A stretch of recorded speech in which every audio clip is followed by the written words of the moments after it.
বিসমিল্লাহির রহমানির রহিম। আমি হেলাল স্যার বলছি।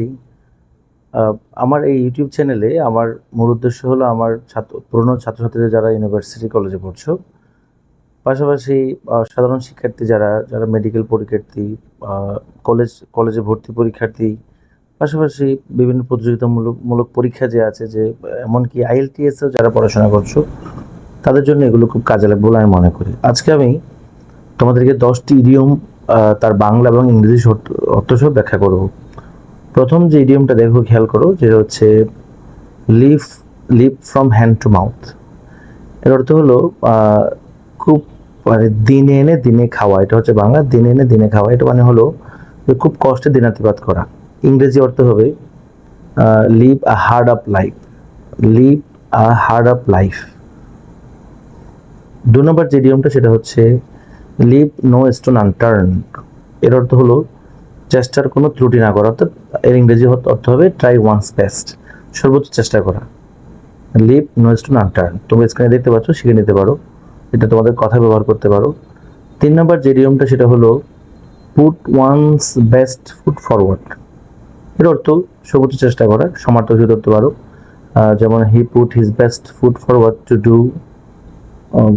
To make good result in the exam. পরীক্ষা ভালো রেজাল্ট করার জন্য সে তার সর্বোচ্চ চেষ্টা করলো। এরপরে 4 নম্বর যে ইডিয়মটা আমি তোমাদের শেখাবো সেটা হচ্ছে move haven and earth. Move haven and আর্থ এর শাব্দিক অর্থ অবশ্য এর সাথে মিলবে না। এর অর্থ হচ্ছে প্রাণান্তকর চেষ্টা করা, অর্থাৎ ট্রাই হার্ডের সমার্থক বলতে পারো। যেমন he moves heaven and earth to make success in his life. এটা উদাহরণ হতে পারে। এর ইংরেজি অর্থ হলো ট্রাই ওয়ান্স বেস্টের সমার্থক। এরপরে যেই ইডিয়মটা 5 নম্বর যে ইডিয়মটা আমি তোমাদেরকে শেখাবো, তোমাদের কাজে লাগবে, সেটা হলো বি অথবা fall on the horns of dilemma. Bangla দেখতে পাচ্ছ।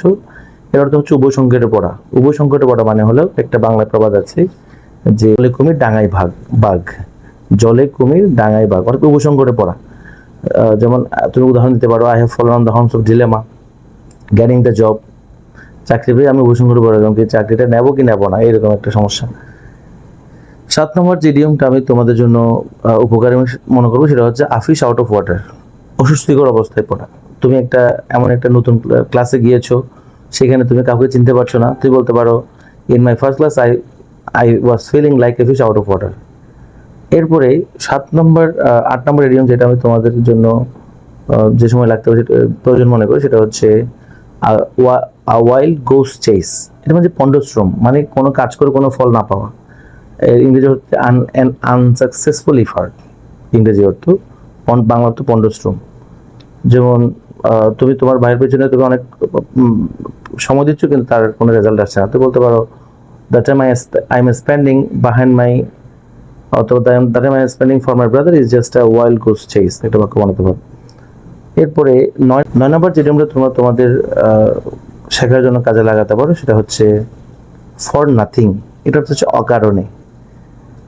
যেমন you are spending time for nothing. এবং শেষ ইডিয়মটা আমি তোমাদেরকে 10 নম্বর ইডিয়ম, তোমরা সেটা হচ্ছে ইন ফুল সুইং। এর অর্থ পুরোদমে। For example, the classes are running in full swing. এই 10টা ইডিয়ম তোমরা তোমাদের কথায়, তোমাদের লেখায় ব্যবহার করতে পারো, এমনকি তোমাদের পরীক্ষায় আসলে তাও তোমাদের কাজে লাগবে। আসসালামু আলাইকুম।